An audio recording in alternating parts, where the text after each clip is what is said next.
बोलना उसको अभी समझ नहीं आया, वोकैबुलरी उसकी इतनी है नहीं कि वो बोल सके, और हमने उसके अंदर इतना उसको स्ट्रेच कर दिया कि बच्चा चीख रहा है, चिल्ला रहा है, तो माता पिता को डर के या तो वो उठाकर दे देते हैं। तो बच्चे को क्या समझ में आया कि जब मैं रोता हूँ तो मुझे सामान मिलता है। तो अगली बार ना वो कम्युनिकेशन करने की कोशिश करते हैं, ना वो आपको कुछ समझाने की कोशिश करते हैं, वो सीधा जमीन पे बैठकर रोते हैं, या वो आपके बाल खींचते हैं, या हेडबैंग करते हैं, क्योंकि उन्हें ये समझ में आ जाता है कि दीवार पे सर मारने से मेरे को जो चीज चाहिए वो फटाफट मेरी माता लाकर दे देती है। नमस्ते मैम, आपका हमारे चैनल पर स्वागत है।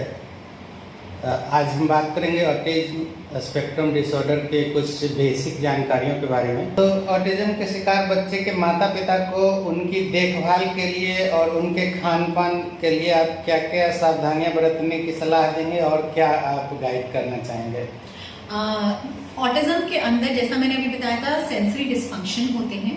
तो बहुत सारे बच्चे च्यू करने में दिक्कत होती है खाने को, उन्हें खाने को स्वॉलो करने में दिक्कत होती है, और कुछ टेस्ट, कुछ स्मेल खानों की, कुछ टेस्ट खानों का बच्चे बर्दाश्त नहीं कर पाते हैं। तो हमारे ऑटिज्म के बच्चों की बहुत बारी खाने की जो वैरायटी है वो वैसे ही बहुत सीमित होती है। अगर हम उसके अंदर और डाइटरी रिस्ट्रिक्शंस डालते हैं और डाइट में कमी करते हैं या रोकते हैं किसी तरीके की डाइट को, तो वो बच्चों को ज़्यादातर मदद नहीं करती है। सो खाने में जो बच्चे को अच्छा लगता है, पहली चीज़ हमें वो देना चाहिए, क्योंकि बच्चा वो खुशी से खाता है, तो वो बहुत ज़रूरी है। कुछ लोग मिल्क, व्हीट, इन सब की डाइट को फॉलो करते हैं, फ्री डाइट को, मगर अगर हम देखा जाए इंडियन सोसाइटी के अंदर, अगर हम दूध से बनी हुई चीज़ें, दूध और दूध की बनी हुई चीज़ों को हटा दें और अनाज से बनी हुई चीज़ों को हटा दें, तो हमारे पास ज़्यादा कुछ बचता नहीं है। सिर्फ राइस का बनना, या कुछ पेरेंट्स कैमल मिल्क पिलाते हैं, कुछ पेरेंट्स आलमंड मिल्क पिलाते हैं, और हम बच्चों को थोड़ा और रिस्ट्रिक्ट कर देते हैं अपने। तो मैं ये कहूँगी कि unless and until proven allergy है किसी बच्चे को फूड से, तो कोई भी फूड को रिस्ट्रिक्ट नहीं करना चाहिए। शुगर हमको वैसे ही स्टिमुलेट करती है। अगर मैं हलवा खाऊं या मैं मार्केट की चॉकलेट खाऊं, तो मैं वैसे ही उनके अंदर कैफीन और शुगर कंटेंट इतना हाई होता है कि हम स्टिमुलेट हो जाते हैं। तो जो हमारे बच्चे ऑलरेडी हाइपर एक्टिव होते हैं, ऑलरेडी स्टिमुलेटेड होते हैं, उनको अगर हम ये शुगर कंटेंट रोज दें, चॉकलेट, लॉलीपॉप्स, कैंडीज, चिप्स, तो उनको हमेशा ज्यादा हाइपर रहते हैं। इसलिए शुगर को रोकना है, क्योंकि बच्चों में ब्रशिंग की भी प्रॉब्लम होती है, वो टूथब्रश ठीक से नहीं करा रहे होते बहुत सारे ऑटिज्म के बच्चे, तो दांत खराब होने का और उनके अंदर हाइपर एक्टिविटी बढ़ने का खतरा रहता है।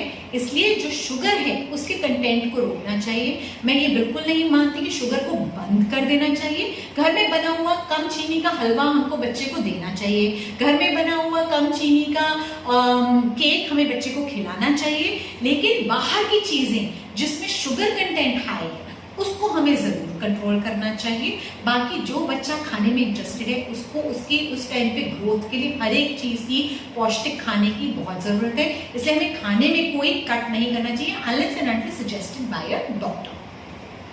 आपने मोस्टली खाने पीने की बात की है, और देखभाल के अंदर बहुत ज़रूरी है कि बच्चे के साथ हम एक रूटीन सेट करने की कोशिश करें।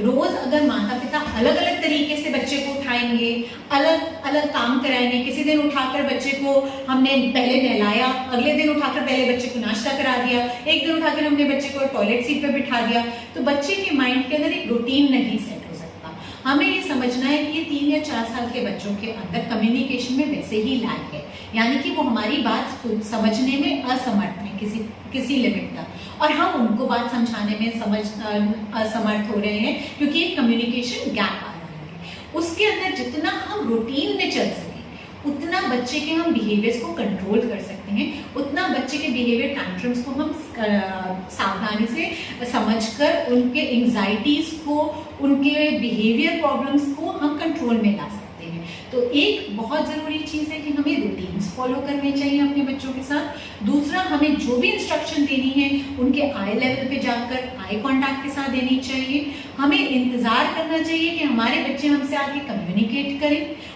उनको अगर कोई चीज़ चाहिए वो हम कोशिश करें कि उनको बहुत जल्दी ना मिले। ज़्यादातर जब मैं पेरेंट्स से पूछती हूँ कि इन्हें अगर कुछ मनपसंद खाना होता है या प्यास लगती है, तो पेरेंट का ये मुझे आंसर होता है पानी ना हम टेबल पे ही रख देते हैं, तो जब उसे पीना होता है वो जाकर पी लेते हैं। अगर हमारे बच्चे में कम्युनिकेशन प्रॉब्लम है और मैंने उसके लिए सारी चीजें एक्सेसिबल, मतलब उसके लिए सारी सुविधाएं प्राप्त करा दी, तो वो मेरे पास आकर कम्युनिकेट करने की मर्जी क्यों रखेगा? वो मेरे पास तभी आकर कम्युनिकेट करना चाहेगा जब उसे पानी कहीं नहीं दिखेगा और उसे प्यास लग रही है। वो मेरे पास तभी आकर कम्युनिकेट करना चाहेगा अगर उसको चिप्स का पैकेट दूर से दिख रहा है मगर वो वहां तक नहीं पहुंच पा रहा है।